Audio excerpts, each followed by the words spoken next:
ഒരൊറ്റ formula 6 mouse click. ഇത്രയും മതി ഒരു എക്സൽ വർക്ക് ബുക്കിലെ എല്ലാ ടേബിളുകളിലുമുള്ള ഡേറ്റ ഒരൊറ്റ ടേബിളിലേക്ക് കമ്പൈൻ ചെയ്തെടുക്കാനായിട്ട്. ഒരു എക്സൽ വർക്ക് ബുക്കിൽ 10, 50, 100, 500 ടേബിൾസ് ഉണ്ടാകാം. ഇങ്ങനെ 100 കണക്കിന് ടേബിളുകളിലുള്ള ഡേറ്റ വളരെ കുറച്ച് സമയം മാത്രം ചിലവാക്കിക്കൊണ്ട്, ഏതാണ്ട് 1 മിനിറ്റിൽ താഴെ മാത്രം സമയം ചിലവാക്കിക്കൊണ്ട് ഒരൊറ്റ ടേബിളിലേക്ക് കമ്പൈൻ ചെയ്തെടുക്കുന്നത് എങ്ങനെയെന്നാണ് ഈ വീഡിയോയിൽ നമ്മൾ ഡിസ്കസ് ചെയ്യുക. മാത്രമല്ല എക്സലിലെ പവർ ക്വറി എന്ന ടൂൾ ഉപയോഗിച്ചുള്ള ഈ മെത്തേഡ് വളരെ ഡൈനാമിക് ആണ്. ഡൈനാമിക് എന്ന വാക്കുകൊണ്ട് ഞാൻ എന്താണ് ഉദ്ദേശിച്ചെന്നുള്ളത് വീഡിയോ കാണുമ്പോൾ നിങ്ങൾക്ക് മനസ്സിലാവും.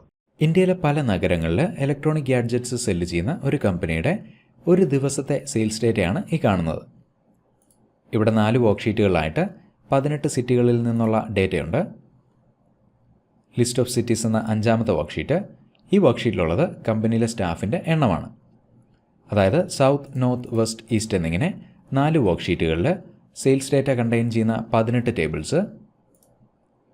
ലിസ്റ്റ് ഓഫ് സിറ്റീസ് എന്ന 5ാമത്തെ വർക്ക്ഷീറ്റിൽ കമ്പനിയിലെ സ്റ്റാഫിൻ്റെ എണ്ണം കൊടുത്തിട്ടുള്ള 19ാമത്തെ ടേബിൾ. ഇനി ഈ വർക്ക് ബുക്കിൽ സെയിൽസ് ഡേറ്റ കണ്ടെയ്ൻ ചെയ്യുന്ന എല്ലാ ടേബിളുകളിലുമുള്ള ഡേറ്റ ഒരൊറ്റ ടേബിളിലേക്ക് എങ്ങനെയാണ് കൊണ്ടുവരുന്നത് നോക്കാം. അതായത് 4 വർക്ക്ഷീറ്റുകളിലെ 18 ടേബിളുകളിലുള്ള ഡേറ്റ ഒരൊറ്റ ടേബിളിലേക്ക് എങ്ങനെയാണ് കൊണ്ടുവരുന്നത് നോക്കാം. അതിനു മുമ്പായിട്ട് ശ്രദ്ധിക്കേണ്ട ഒരു കാര്യം, ഈ ടേബിളുകളെല്ലാം തന്നെ എക്സൽ ടേബിൾസ് ആണ്. അതായത് ഒരു ടേബിൾ സെലക്ട് ചെയ്ത് ടേബിൾ ഡിസൈൻ എന്ന ടാബിൽ പോയി കഴിഞ്ഞാൽ ആ ടേബിളിൻ്റെ പേര് കാണാൻ സാധിക്കും. ഏത് സിറ്റിയിൽ നിന്നുള്ള ഡേറ്റയാണ് ആ ടേബിളിലുള്ളത് എന്നതിൻ്റെ അടിസ്ഥാനത്തിലാണ് ആ ടേബിളിന് പേര് കൊടുത്തിട്ടുള്ളത്. അതുപോലെ തന്നെ സെയിൽസ് ഡേറ്റ കണ്ടെയ്ൻ ചെയ്യുന്ന എല്ലാ ടേബിളുകളുടെയും പേര് തുടങ്ങുന്നത് സെയിൽസ് എന്ന വാക്കിലാണ്. ഇനി ഈ 18 ടേബിളുകളുടെ ഡേറ്റ ഒരൊറ്റ ടേബിളിലേക്ക് കമ്പൈൻ ചെയ്യാനായിട്ട് ഡേറ്റ ടാബിൽ പോവുക. Get data from other sources, blank query. നോക്കുക, എക്സലിൻ്റെ പവർ ക്വറി എഡിറ്റർ ഓപ്പൺ ചെയ്യപ്പെട്ടത് കാണാം. ഇനി ഫോർമുല ബാറിൽ ഞാൻ പറയുന്ന ഫോർമുല എഴുതുക. Equal Excel dot current workbook, bracket open ചെയ്യുക, ക്ലോസ് ചെയ്യുക. എൻ്റർ കീ പ്രസ് ചെയ്യുമ്പോൾ നോക്കുക, നമ്മുടെ വർക്ക് ബുക്കിലുള്ള എല്ലാ എക്സൽ ടേബിൾസും ഇവിടെ ലിസ്റ്റ് ചെയ്യപ്പെട്ടത് കാണാം. നോക്കുക, സെയിൽസ് ഡേറ്റ കണ്ടെയ്ൻ ചെയ്യുന്ന 18 ടേബിൾസ്, സ്റ്റാഫിൻ്റെ ഡീറ്റെയിൽസ് കണ്ടെയ്ൻ ചെയ്യുന്ന 19ാമത്തെ ടേബിൾ. നമുക്ക് കമ്പൈൻ ചെയ്യേണ്ടത് സെയിൽസ് ഡേറ്റ കണ്ടെയ്ൻ ചെയ്യുന്ന ടേബിൾസ് മാത്രമാണ്. സോ സ്റ്റാഫിൻ്റെ ഡീറ്റെയിൽസ് കൊടുത്തിട്ടുള്ള ടേബിൾ ഒഴിവാക്കാനായിട്ട് ടേബിളുകളുടെ പേര് കൊടുത്തിട്ടുള്ള കോളത്തിൽ ഒരു ഫിൽറ്റർ അപ്ലൈ ചെയ്യുന്നു. ഫിൽറ്റർ ബട്ടണിൽ ക്ലിക്ക് ചെയ്യുക. Text filters, begins with. Sales എന്ന പേരിൽ തുടങ്ങുന്ന ടേബിൾസ് മാത്രമാണ് നമുക്ക് വേണ്ടത്. അതിനുവേണ്ടി ബിഗിൻസ് വിത്ത് സെയിൽസ്. ഓക്കെ. നോക്കുക, സ്റ്റാഫിൻ്റെ ഡീറ്റെയിൽസ് ഉണ്ടായിരുന്ന ടേബിൾ ഒഴിവാക്കപ്പെട്ടത് കാണാം. ഇനി ഇവിടെ കാണുന്ന 2 കോളങ്ങൾ നോക്കുക. ആദ്യത്തെ കോളത്തിൽ ഡേറ്റ കണ്ടെയ്ൻ ചെയ്യുന്ന ടേബിളുകളും 2ാമത്തെ കോളത്തിൽ ഓരോ ടേബിളിൻ്റെയും പേരുമാണുള്ളത്. ഈ പേര് കൊടുത്തിട്ടുള്ള കോളം നമുക്ക് ആവശ്യമില്ല. സോ ഈ കോളത്തിനെ ഒഴിവാക്കാനായിട്ട് ഈ കോളം ഹെഡറിൽ റൈറ്റ് ക്ലിക്ക് ചെയ്യുക, റിമൂവ്. ഇനി ഡേറ്റ കണ്ടെയ്ൻ ചെയ്യുന്ന ടേബിളുകളെ എക്സ്പാൻഡ് ചെയ്യാനായിട്ട് ഈ ബട്ടണിൽ ക്ലിക്ക് ചെയ്യുക, എക്സ്പാൻഡ്.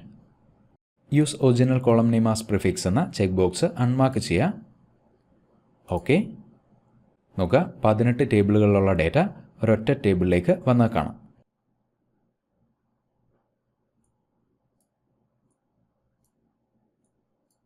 ഇനി ഈ ടേബിളിനെ എക്സൽ വർക്ക്ഷീറ്റിലേക്ക് ലോഡ് ചെയ്യാനായിട്ട് ക്ലോസ് ആൻഡ് ലോഡ്.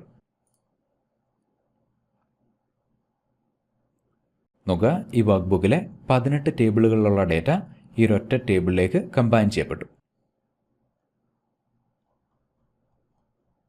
മാത്രമല്ല ഈ വർക്ക് ബുക്കിലേക്ക് സെയിൽസ് എന്ന പേരിൽ തുടങ്ങുന്ന എത്ര ടേബിളുകൾ നമ്മൾ ആഡ് ചെയ്ത് കഴിഞ്ഞാലും ആ ടേബിളുകളിലുള്ള ഡേറ്റ ഈ ഔട്ട്പുട്ട് ടേബിളിലേക്ക് ആഡ് ചെയ്യപ്പെടും.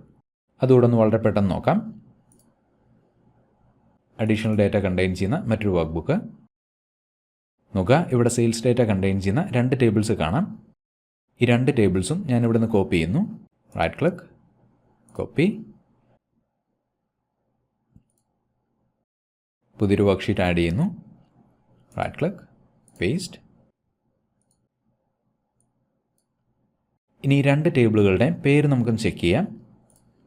ടേബിൾ ഡിസൈൻ, നോക്കുക, ഒന്നാമത്തെ ടേബിളിൻ്റെ പേര് TBRG15 എന്നാണ്. രണ്ടാമത്തെ ടേബിൾ RG27. സെയിൽസ് എന്ന പേരിൽ തുടങ്ങുന്ന ടേബിളുകളുടെ ഡേറ്റ മാത്രമാണ് നമ്മുടെ ഔട്ട്പുട്ട് ടേബിളിലേക്ക് ആഡ് ചെയ്യപ്പെടുക. അതിനുവേണ്ടി ഈ ടേബിളുകളുടെ പേര് ചേഞ്ച് ചെയ്യുന്നു. Sales, enter.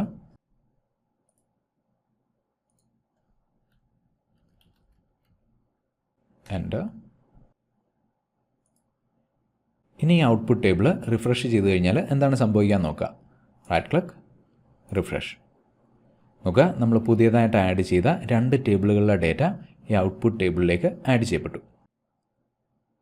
മാത്രമല്ല, ഈ ടേബിളുകളിൽ നമ്മൾ വരുത്തുന്ന ഏതൊരു മാറ്റവും ഔട്ട്പുട്ട് ടേബിളിൽ റിഫ്ലക്റ്റ് ചെയ്യപ്പെടും.